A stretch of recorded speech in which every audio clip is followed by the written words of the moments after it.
After the recent Chinese livestream, MiHoYo have finally revealed 5 new exciting features that are coming to the latest Genshin Impact 1.1 update planned to be released in November 11th, 2020. The first most important feature that's coming in 1.1 will be the reputation system. Mondstadt City will be joined by a new character that will give out various tasks and activities which will reward you with reputation experience points. And you can earn these points from exploring the Mondstadt region, accepting unique commission quests from the city residents, and defeating various monsters. Just from completing these tasks, you will earn the much needed rewards like Mora, and it also seems to be this won't cost any resin, although this still needs to be confirmed. But if these tasks won't require players to spend resin, this means there will finally be a new source of resources besides the daily commissions. But most importantly, earning these points will raise your reputation level with the city, and you will unlock various rewards, which includes a custom glider, new player portraits, and the most exciting part, quality of life items that will help you explore the world more easily. Which brings us to the next part. It's clear that while Genshin Impact is a giant accomplishment for free-to-play genre, there are still many quality-of-life things missing from the game. As mentioned before, as you progress through the reputation system of Mondstadt, you will unlock new devices that can be crafted at the alchemy table. One of them being the Animoculus Resonance Stone, which can be activated by the player, and any of the Animoculi you're missing out on will show up on your map. Now, this is a true blessing for players who are stuck on 1 or 2 Animoculi and are struggling to find them. Another important device will be a portable teleporter, which you can place on any part of the map and teleport to it at any time you want. It's not clear if you will be able to have more than one of them on the map and whether they will expire or not, but at least they will make your journeys significantly more easy by finally skipping all of those annoying trips to the wolf boss or traveling between the islands of Guyun Stone Forest. However, probably the most exciting feature of them all will be the treasure locator, which is going to make those treasure hunting sessions more easier. We will finally have a tool that lets us hunt those pesky treasure chests. Just keep in mind, this device specifically only shows treasure in the Mondstadt region. Finally, if you ever feel like you're missing out on food, you can now summon a portable food station. And if you have trouble climbing hard-to-reach locations, you will also have access to another device, which will give you a wind current similar to the one Venti creates from his elemental skill. All in all, a lot of exciting new items that will surely make the lives of every new player easier, not to mention these devices are also going to be of great help for the veterans alike.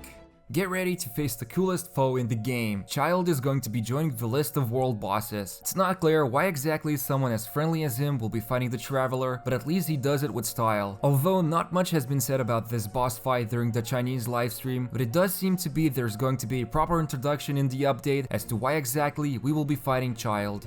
A new limited time event will be introduced in 1.1, which is going to revolve around Fischl and Mona. What's even more exciting is that it seems to be you'll be getting Fischl for free as shown during the Chinese livestream, so anyone who has missed out on her will finally get to unlock one of the best characters in the game. And it also seems to be that's not the only reward you'll be getting, as you will be able to compete in this event's cooperative battles, which will reward you with various resources. It's not clear whether you can complete these challenges solo or you will need to join other players, but at least it's obvious enough to see that this will cost resin to participate, at least from the shown footage we saw. This also means that we can probably expect more battle pass quests or even more unseen rewards, since you will need to spend resin, and a lot of events and gacha games reward players for spending their limited resources in exchange for awesome rewards.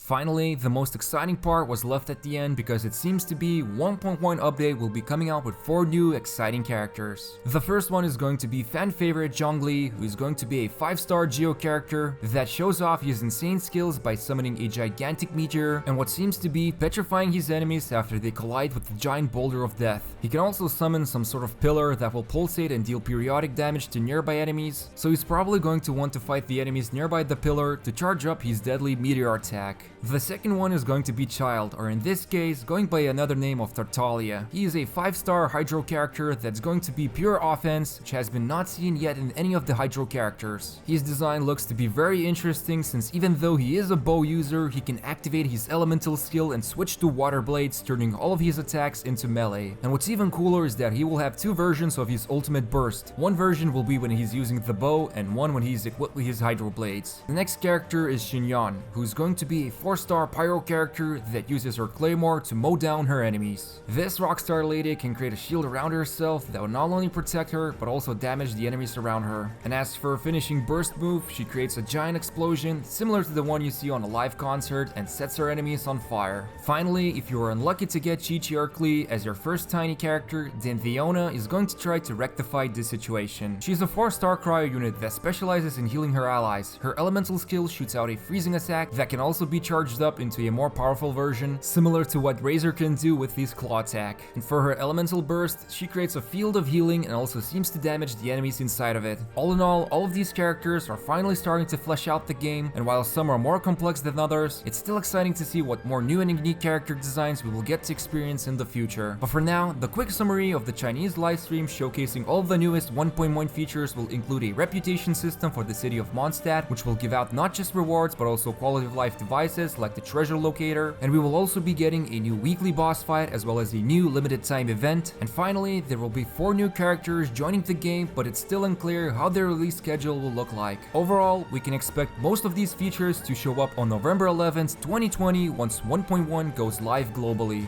Enjoyed the video? Make sure to subscribe to our channel, hit the bell icon, and gently press the like button. Don't forget to check out our other Genshin Impact guides, which also includes a tier list that you can also visit on our website gachagamer.com. Thank you for watching us.